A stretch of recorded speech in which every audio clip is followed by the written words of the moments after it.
Assalamualaikum warahmatullahi wabarakatuh. Perkenalkan, nama saya Dila Putri Maharani dari kelas 3 PKD 3, NIM 96200274, absen 19. Di sini saya akan mempresentasikan materi mengenai nilai dan kepuasan pelanggan dari modul 3, kegiatan belajar 5 pada mata kuliah manajemen pembiayaan. Di sini saya akan membahas mengenai yang pertama nilai dan kepuasan pelanggan, yang kedua kualitas pelayanan jasa bank, dan yang ketiga kiat pelayanan prima dan mempertahankan pelanggan. Baik, yang pertama nilai dan kepuasan pelanggan.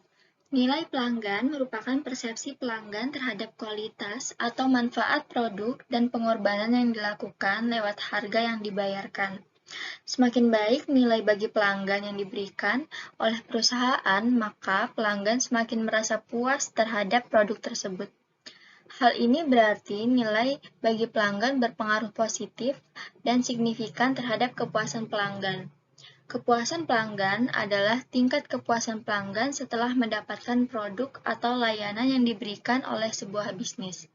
Rasa puas ini timbul setelah pelayanan yang diberikan mampu mencapai atau bahkan melebihi ekspektasi yang dimiliki pelanggan. Selanjutnya, nilai kepuasan pelanggan dapat diciptakan melalui yang pertama dimensi produk. Dimensi produk ini meliputi care product, basic product, expected product, augmented product, and potential product. Dimensi produk ini merupakan aspek ciri karakteristik dalam menilai kualitas suatu produk, baik itu barang maupun jasa. Yang kedua, layanan penjual. Layanan penjual meliputi kecepatan dan ketepatan proses transaksi, kecepatan dan ketepatan produk yang diterima, dan kemudahan mengakses jaringan perbankan. Yang ketiga, layanan purna dan jual. Layanan purna dan jual ini meliputi customer service yang bertugas untuk mengatasi berbagai keluhan yang disampaikan oleh nasabah berkaitan dengan pelayanan pelanggan.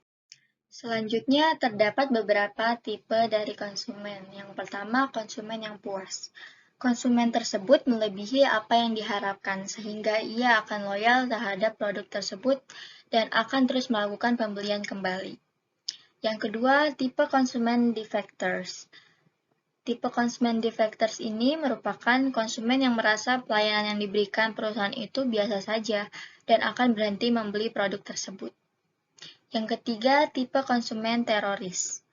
Merupakan konsumen yang mempunyai pengalaman buruk atas perusahaan sehingga akan mempengaruhi orang lain. Yang keempat, tipe konsumen hostages. Konsumen yang tidak puas akan suatu produk, namun tidak dapat melakukan pembelian barang lain. Yang kelima, tipe konsumen mercenaries, yaitu konsumen yang sangat puas, namun tidak mempunyai kesetiaan terhadap produk tersebut. Selanjutnya, nilai pelanggan sangat penting bagi perusahaan. Hal ini terkait dengan yang pertama ada kepuasan. Pelanggan yang rasional akan membandingkan manfaat dan biaya.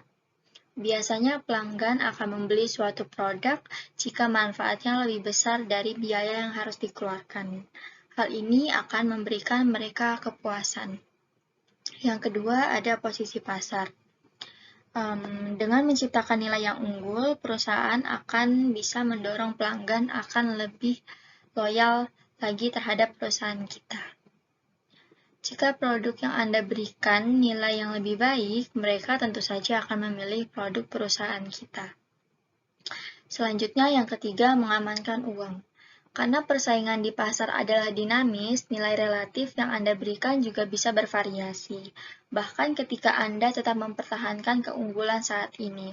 Misalnya, pesaing berinovasi untuk memberikan produk yang lebih baik, maka pelanggan akan memilih mereka karena pesaing ini memberikan penawaran yang lebih baik dari perusahaan kita. Poin kedua ada kualitas pelayanan jasa bank. Apabila terkait dengan kualitas pelayanan, ukurannya bukan hanya ditentukan oleh pihak yang melayani atau perusahaan saja, tetapi lebih banyak ditentukan oleh pihak yang dilayani, karena merekalah yang menikmati layanan sehingga dapat mengukur kualitas pelayanan berdasarkan harapan-harapan mereka dalam memenuhi kepuasannya. Kualitas pelayanan terbagi atas kualitas layanan internal dan kualitas layanan eksternal. Yang pertama, kualitas layanan internal. Terkait dengan interaksi jajaran antar pegawai perusahaan dan berbagai fasilitas yang tersedia. Faktor yang mempengaruhi kualitas pelayanan internal adalah yang pertama, pola manajemen umum perusahaan, yang kedua, penyediaan fasilitas pendukung, yang ketiga, pengembangan sumber daya manusia, yang keempat, iklim kerja, keselarasan hubungan kerja, dan yang terakhir, pola insentif. Yang kedua ada kualitas layanan eksternal, yang mengenai kualitas layanan kepada pelanggan eksternal. Kualitas layanan ditentukan oleh beberapa faktor. Yang pertama berkaitan dengan penyedia jasa, yang kedua berkaitan dengan penyediaan barang. Selanjutnya, kriteria pokok kualitas pelayanan yaitu sebagai berikut. Yang pertama, bukti fisik atau tangible. Contohnya seperti bentuk bangunan, tata ruang, desain interior, maupun fasilitas yang ada dalam suatu perusahaan, yang merupakan bentuk fisik yang dapat meyakinkan suatu pelanggan ataupun nasabah, contohnya yang misalnya ada di bank. Yang kedua, kehandalan atau reliability, yang merupakan kemampuan perusahaan untuk memberikan pelayanan sesuai yang dijanjikan. Yang ketiga, ketanggapan atau responsiveness. Contohnya misalnya customer service yang ada di bank untuk menolong atau melayani pelanggan dengan baik.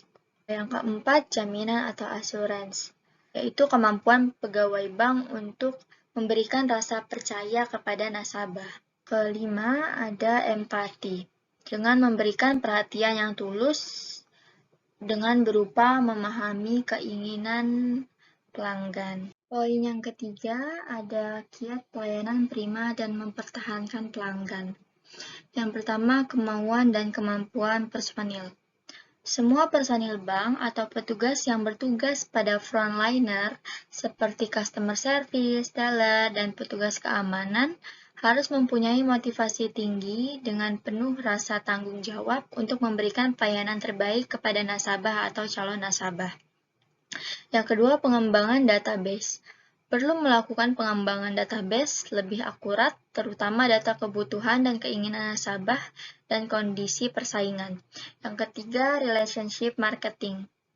Bank mampu membangun hubungan dan ikatan persaudaraan sehingga nasabah merasa nyaman untuk selalu berhubungan dengan pihak bank. Dan yang keempat, pelatihan atau training berkesinambungan. Dengan melaksanakan program pelatihan secara terjadwal, disesuaikan dengan kondisi dan perubahan yang terjadi, baik perubahan perilaku nasabah, kebutuhan, dan keinginan maupun persaingan kebijakan pemerintah. Setiap perusahaan sebenarnya dapat menghadirkan pelayanan terbaik dalam bisnisnya, dan cara-caranya pun tidak susah untuk diterapkan selama mengetahui prosedurnya. Berikut adalah beberapa tips dan cara mudah untuk bisa memberikan pelayanan prima dalam sebuah bisnis. Yang pertama, memberikan sapaan ramah.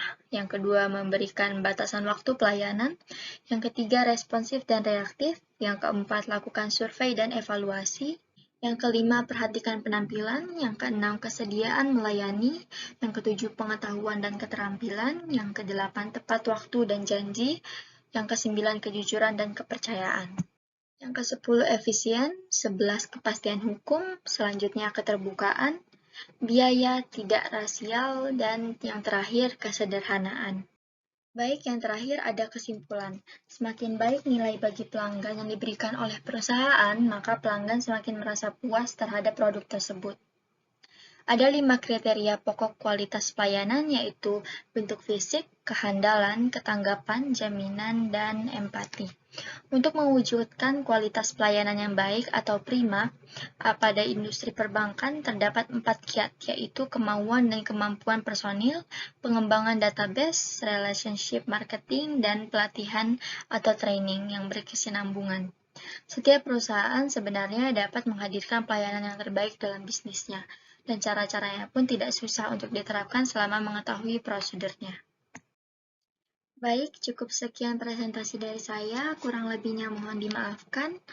Wassalamualaikum warahmatullahi wabarakatuh. Terima kasih. Bye-bye.